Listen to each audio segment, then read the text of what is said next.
Hello, welcome back to From Soft Serve, and today we're looking at a new version of my Bloodborne Shadows of the Hunt mod, which includes, pretty big updates to a lot of the areas. Once again, the Old Hunters DLC this time gets a lot of love.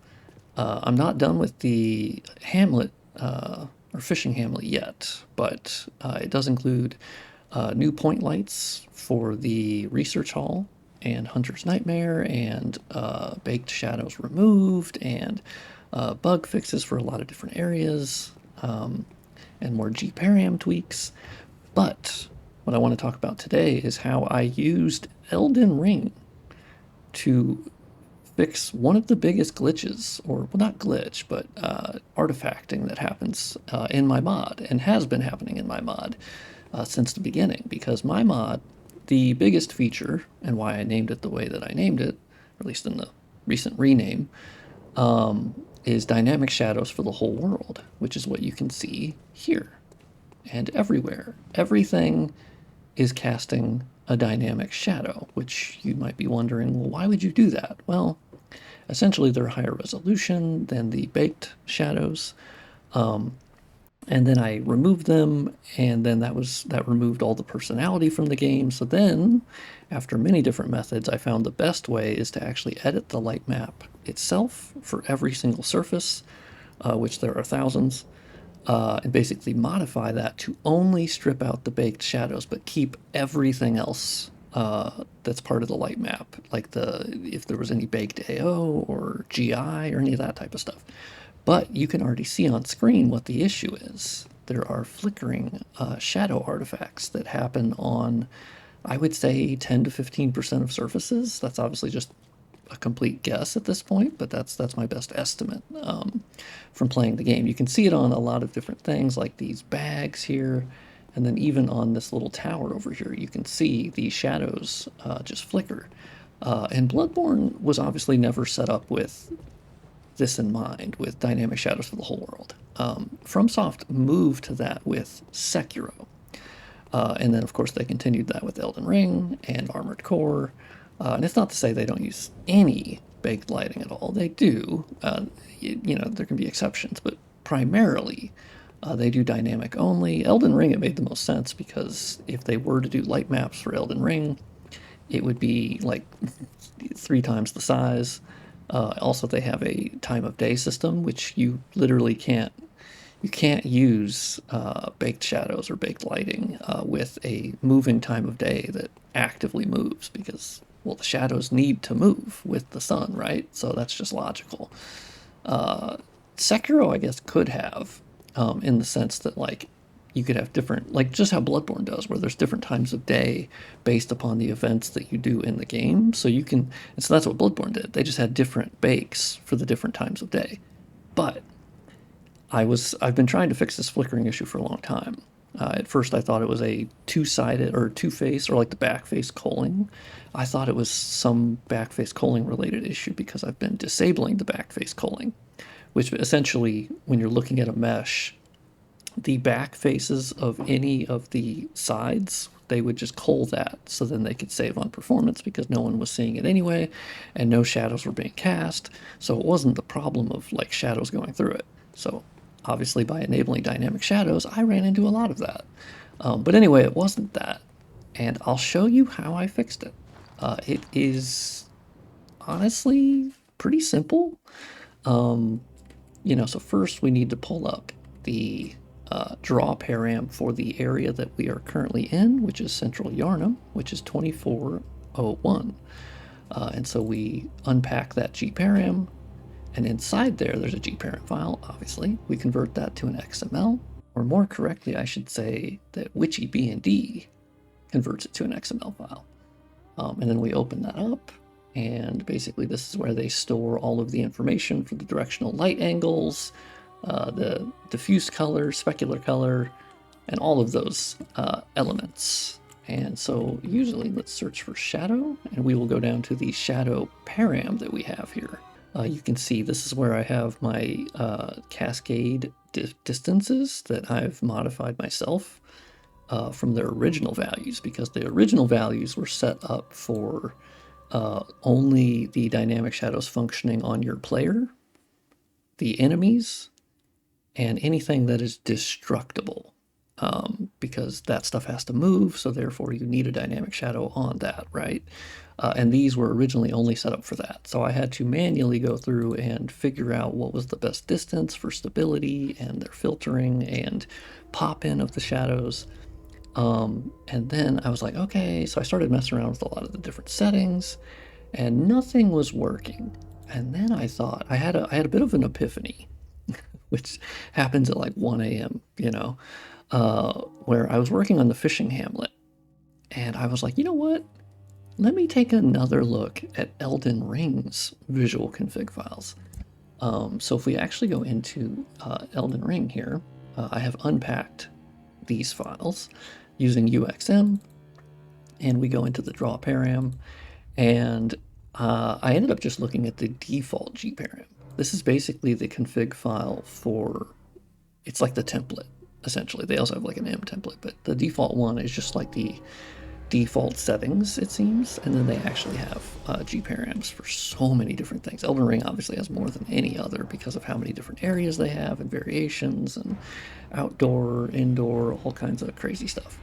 But anyway, we basically use witchyBND to open this default gparam, and you'll notice that between Bloodborne and Elden Ring, that it essentially looks very similar.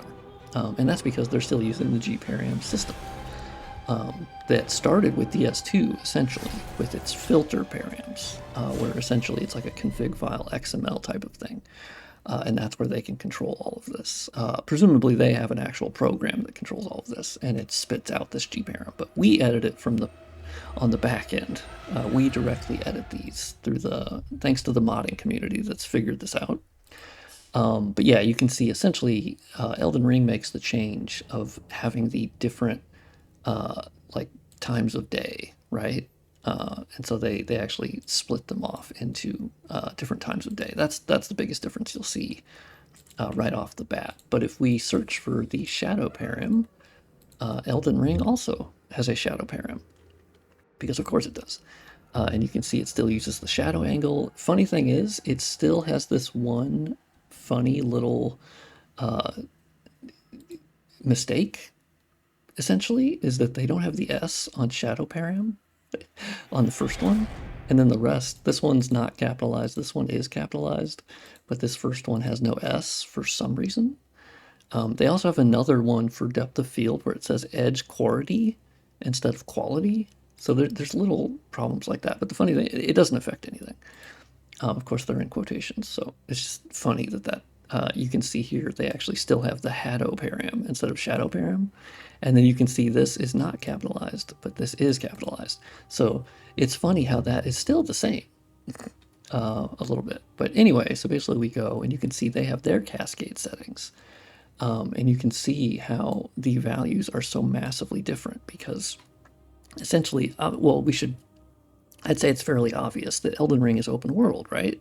So these shadows had to be rendered at a much greater distance. And so they obviously upgraded their shadow system massively. Well, I don't have the benefit of that. But I was basically going through and I was like, okay, so what's different? Because not every line is the same. Elden Ring has certain new settings that are not part of Bloodborne's gparams at this point, because they kept evolving their technology, right? DS3 added some new settings, not that many. DS3 and Bloodborne are very similar in terms of their gparams. But even there, they basically switched over to a different SSAO system, or they kind of upgraded it to where it had many different params that Bloodborne did not have.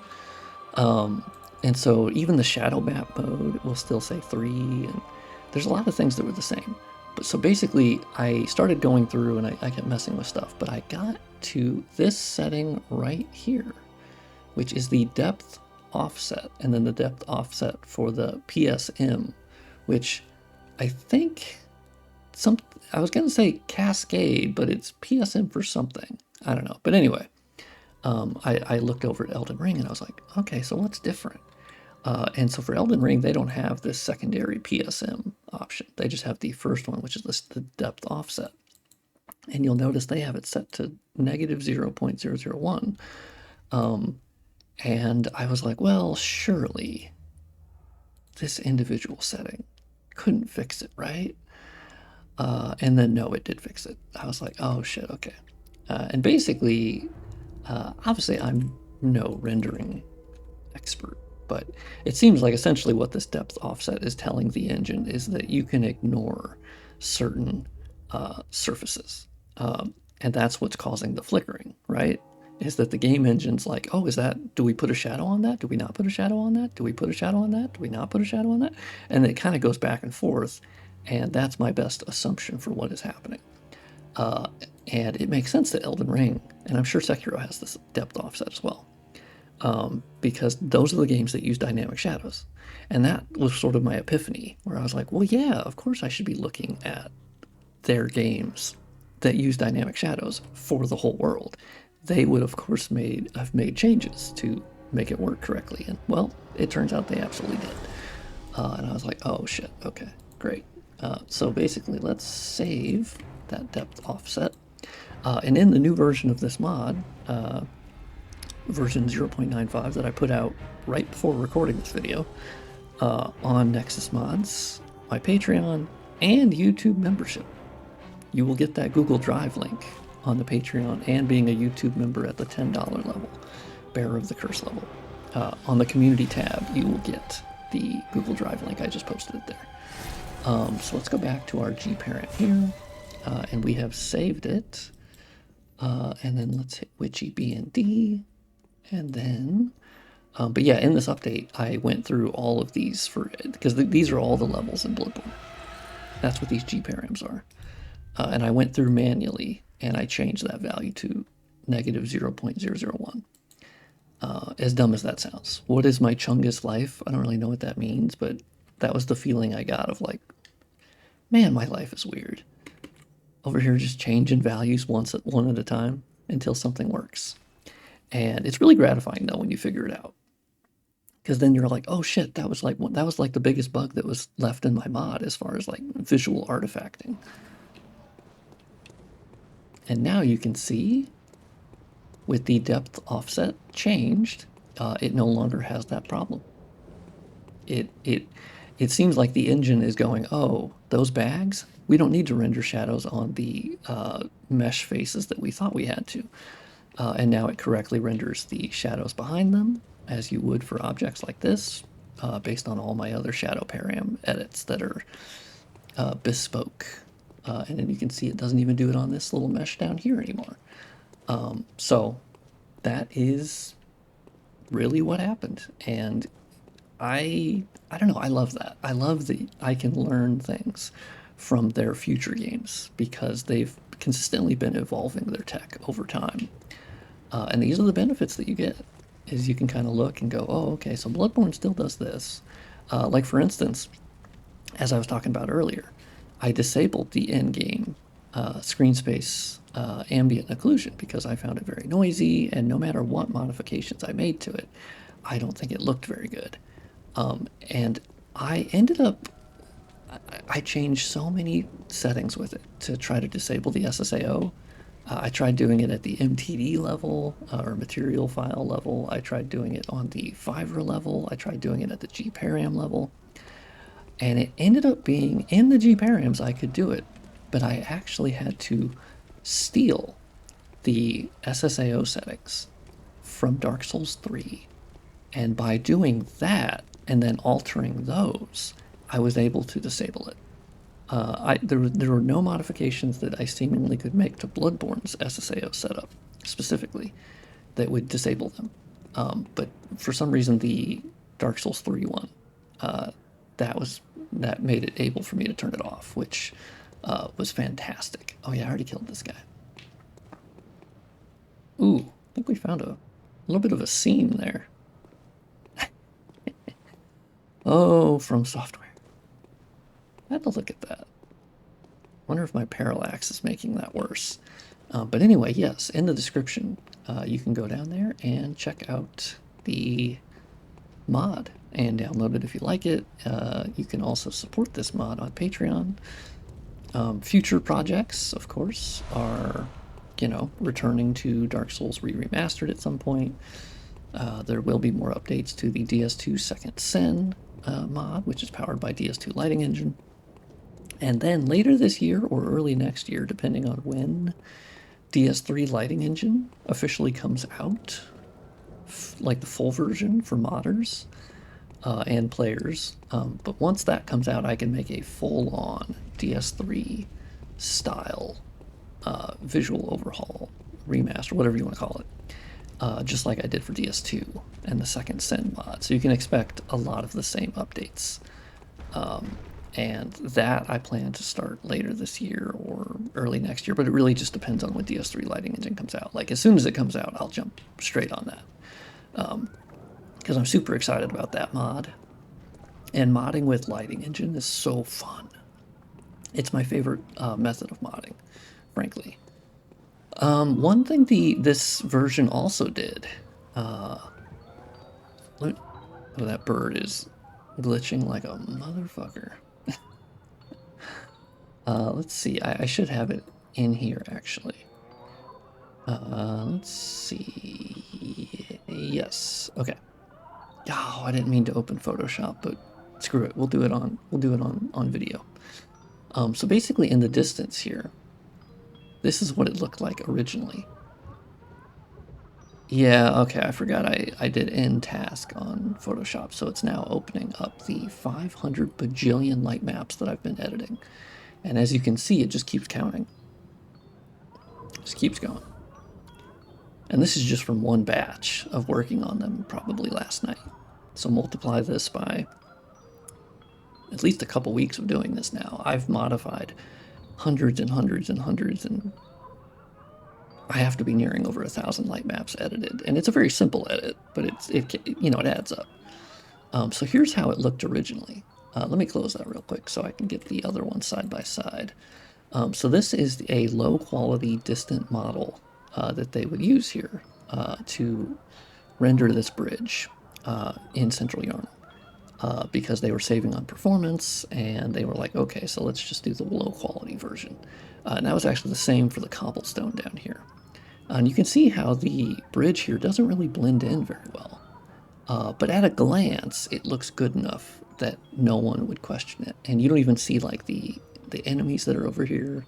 That's other stuff I'll do later. But I made a video about this like 3 videos ago where I can now go in and swap in the real model. Because this is, of course, an actual area that you can go, right? Like, you go up this ladder, here you go, you kill some stuff, I think you get a madman's knowledge over here. And then there's a guy down here that has like that weird body of another corpse that he fights you with, one of those big guys. And then you can go up here and like open a gate or something. But this is an actual area that you can go, but they're just rendering the low quality shit to save on performance. And so then I was like, oh, I can fix that shit. And so this is after I fixed it, where now it's using the high quality model. I still have more to do, like on the fencing here. I can replace that with the real fence. But now that's why you can see the shadow actually shows up now. And you can see even on this portion, it was using baked lighting prior to that. So now that we're using the real model, you can see that the shadows from the world now impact that as well. Now you can actually see there's a low quality model right here that's next to this, the lamppost, but it's also on top of the real high quality one. So this is one where I could actually delete the low quality one. There's a lot of these different issues in Central Yharnam because it's the only area that is so densely packed and surrounded by the other distant areas. And so they had to do a lot of fake models to make it work. And most of the other areas didn't really have to do this. But it's mostly Cathedral Ward and Central Yharnam. Like, those were the ones that had all these fake models that they would use for distant stuff. Like, even down here, I think that's the fake sewers. So over time, I'm going to replace these low-quality models with the higher quality ones, which will cost performance, yes, but I think it's worth it. It's very annoying to do it for Central Yharnam because you have to do it 3 separate times, because there are separate versions of Central Yharnam, and they have a bespoke MSB file that controls all of that. And so I have to duplicate the changes 3 times. It's really annoying. And then Cathedral Ward, I have to duplicate them twice. And so it just takes a little while. So I've been doing it in like a piecemeal fashion, where I basically go, I'm going to fix that bridge, and I'm going to fix the cobblestone, and I'm going to replace them with the real models, but in the smart way, where essentially the game is going to switch from the fake ones to the real ones, and they're using the same model for both. So the game doesn't really have any idea that anything's happening, and to the player, nothing's happening. Because the swap will happen, but they're in exactly they're exactly in the same spot. So the player won't notice, and the end result is that it looks the highest quality all of the time. They even do this for Gascoigne's Bridge, which I'm really excited to fix that, because Gascoigne's Bridge, if you go from a certain level to look at it, it's really low quality. But anyway, that's enough yapping from me. Go download the mod, or else. And let me know, because now it is free from the biggest visual glitch that it had, which was that flickering. So thank you for watching. I'll see you on the next video, and I'm excited to keep working on this mod. But please do consider supporting me on Patreon or Ko-Fi for one-off donations, or you can become a member on YouTube. Easy peasy lemon squeezy, and then you get the ad-free versions of these videos, and you get the Google Drive links. Every time a new one gets posted, I post it on the community tab, and then boom, bada bing, bada boom, you download it. Easy peasy. But anyway, thank you, and I'll see you next time.